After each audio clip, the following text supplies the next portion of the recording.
இந்த மாதிரி embroidering work, ஆரி work வர ப்ளவுஸ் எல்லாம் தைக்கிறதுக்கு சிரமப்படுறீங்களா? ரொம்ப ஈஸியாக தைக்கலாம். ஃபர்ஸ்ட்டு வந்து பார்த்திங்க அப்படின்னா, லைனிங் நம்ம வந்து கட் பண்ணியிருப்போம் இல்லைங்களா? லைனிங்கில் நம்ம வந்து கஸ்டமரோட அளவு வச்சு தான் வந்து கட் பண்ணியிருப்போம். அதில் வந்து நம்ம சென்டராக மார்க் பண்ணிக்கணும்.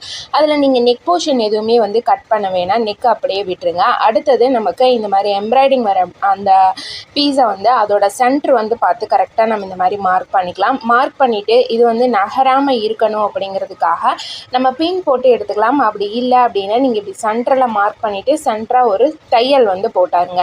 போட்டதுக்கப்புறமேலு நீங்கள் கண்டிப்பாக வந்து சிங்கிள் கைடு யூஸ் பண்ணிங்க அப்படின்னா உங்களுக்கு அந்த எண்டுலேயே உங்களுக்கு வந்து தையல் வந்து வந்துடும். அதனால் வந்து சிங்கிள் கைடு வந்து நீங்கள் யூஸ் பண்ணிக்கோங்க. சிங்கிள் கைடு வந்து நமக்கு ரைட் அண்ட் லெஃப்ட் சைடு 2 சைடுமே வந்து கிடைக்கும்.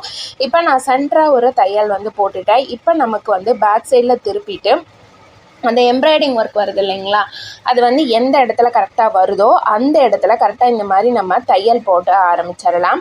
இப்போ நான் அதோட ஷேப்புக்கே நான் அப்படியே வந்து தையல் வந்து போட ஆரம்பிச்சிருக்கிறேன். இப்போ பாருங்கள், ஃபுல்லாக வந்து அதே மாதிரியே தான் நான் வந்து போட்டு வரேன். மேலே வந்து பார்த்திங்க அப்படின்னா ஷோல்டர்கிட்ட நம்ம தைக்கிறதுக்கு மட்டும் ஒரு 1/2 இன்ச் அந்த மாதிரி வந்து விட்டாலே வந்து போதும் ஷோல்டர் ஜாயின் பண்ணுறதுக்கு. மற்றபடி வந்து மீதி இருக்கிற அந்த அளவு எல்லாமே வந்து நான் அந்த எப்படி இருக்குதோ அதே அளவில் தான் நான் வந்து ஸ்டிச் பண்ணுறேன். இப்போ நம்ம ஸ்டிச் பண்ணியாச்சு. ஸ்டிச் பண்ணிவிட்டு பேக்கில் ஒரு தடவை இந்த மாதிரி வந்து திருப்பி விட்டுட்டு பார்த்துக்கோங்க, கரெக்டாக எல்லா இடத்துலையும் கவர் ஆகிருக்கா, இல்லை எக்ஸ்ட்ராவாக துணி எங்கேயாவது வந்து தெரியுதா அப்படின்னு சொல்லி அதை பார்த்துட்டு நீங்கள் இந்த மாதிரி வந்து ஒரு 1/2 இன்ச் அளவுக்கு கிளாத்தை விட்டுட்டு கட் பண்ணிக்கோங்க. கட் பண்ணினதுக்கப்புறமேலு இதில் நம்ம சின்ன சின்ன கட் கொடுத்துடலாம். கட் கொடுக்கறது வந்து பார்த்திங்க அப்படின்னா கிராஸில் கொடுங்க. அப்போ தான் வந்து அது இன்னும் அந்த கட் வந்து இன்னும் எக்ஸ்டெண்ட் ஆகாமல் இருக்கும். நேரில் கொடுக்கும்போது நமக்கு அது வந்து எக்ஸ்டெண்ட் ஆகிற மாதிரி இருக்கும். இதுக்கு அடுத்து அது அப்படியே நம்ம வந்து திருப்பி விட்டுட்டு நம்ம மேலே வந்து ஒரு ஊசியோட தையல் வந்து போடுறது தான். நீங்கள் வந்து திருப்புறதுக்கு முன்னாடி ஒரு நீடில் வச்சு கரெக்டாக அந்த இடத்துல எல்லாமே ஷேப்பாக எடுத்து விட்டுக்கோங்க. அப்படி இல்லைன்னா நீங்கள் வந்து லைனிங் மேலே ஒரு தையல் போட்டு விட்டுட்டு அதுக்கப்புறமேலு நீங்கள் ஸ்டிச் பண்ணிங்க அப்படின்னா உங்களுக்கு அந்த ஷேப் வந்து கரெக்டாக வந்து திரும்பி வந்துடும்.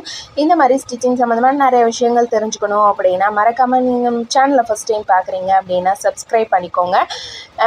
இப்போ பாருங்கள், இதை வந்து நான் அப்படியே அதில் இருக்கிற மாதிரியே நான் அந்த சிங்கிள் கைட் யூஸ் பண்ணி எவ்வளோ ஒட்டி வந்து தையல் போடுறேன் அப்படின்னு.